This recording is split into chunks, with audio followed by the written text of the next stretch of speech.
Usually people have fancy intros, but I'm just gonna get straight into it because whatever. Anyway, there are two types of jewelry brands that I'll use for this example.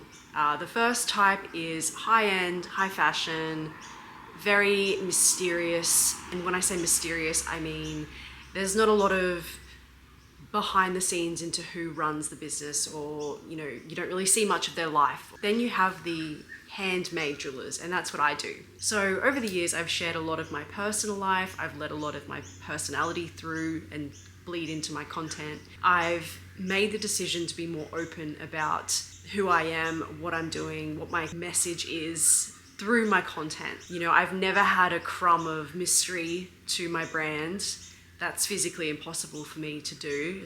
I've wanted that. Before I knew what was happening around me, before I understood content creation and before I understood marketing and all of those things and how they all intertwine and connect, I wanted so badly to be this mysterious, cool brand. And that just wasn't who I am. I'm not that. And I think that's what a lot of people don't realize, is to have a high-end brand, mysterious, cool brand. It does take a lot of money, and it takes a lot of advertising outside of organic content.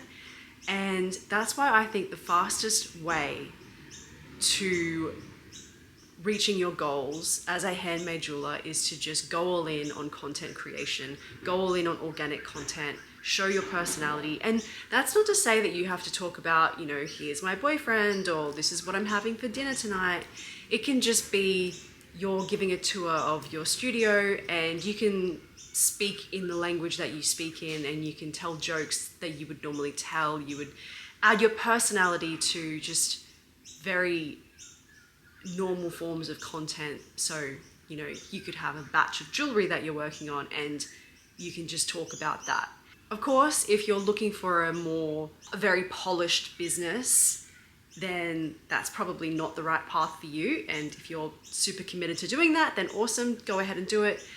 But if you just want to sell your jewelry and you're proud to be the artist behind the brand, then I think organic content is definitely the way to go. I believe a lot of people miss out on massive opportunity because they want to maintain this very mysterious brand, or someone who doesn't post a lot, or they deep down think posting is cringe or going for it is cringe. So they just try and be reserved, and no one benefits from that.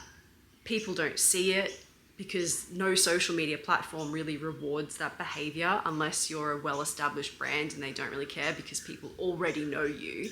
So it's just not an issue. I've just always thought, if you can just jump onto any social media platform and just give it hell and just go for it, then you'll get where you want to be very quickly. And yeah, I really do think that if you're trying to be a high-end polished jewelry brand, that it's going to be a lot harder, and more money is required, more time, more business experience, because you're going to make a lot of mistakes in your first years of business. So it's hard to start in this advanced luxury phase if you haven't got really any idea with what you're doing, whether that's content creation or business in general. But if you start your journey and you are yourself, as cliche as it sounds, it really is so important to be yourself, because if you're cruising along at the start of your jewelry and you're just this idea of who you think people want you to be, you're going to start showing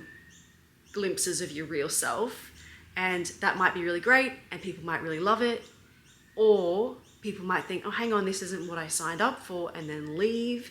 So you may as well just be yourself from the start, because you just really can't avoid it. Whether you try to or not, it's going to slip through the cracks. You will be exposed for who you really are, and it's better to just come right out the gate as yourself, 100% you, and see who likes it. And that's also very rewarding to know that you can just be yourself and build something from that. So I think if you're tossing up whether or not you should go down the high-end polished jewelry road, or if you wanted to go down a different path where you're just being so organically yourself, I think that path is going to take you where you want to go lot quicker.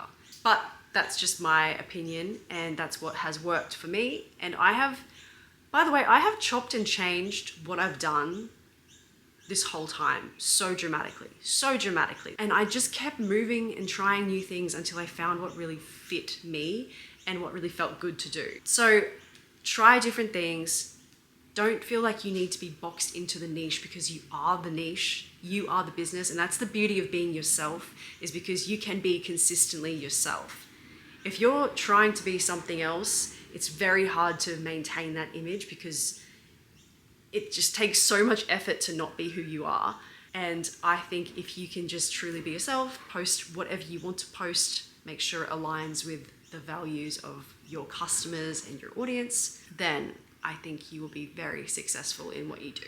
Thanks for watching. I hope you liked this video. If you wanted to chat more, just let me know in the comment section, or if you have any questions, I'd love to hear them, and I'll do my best to cover them in the next video.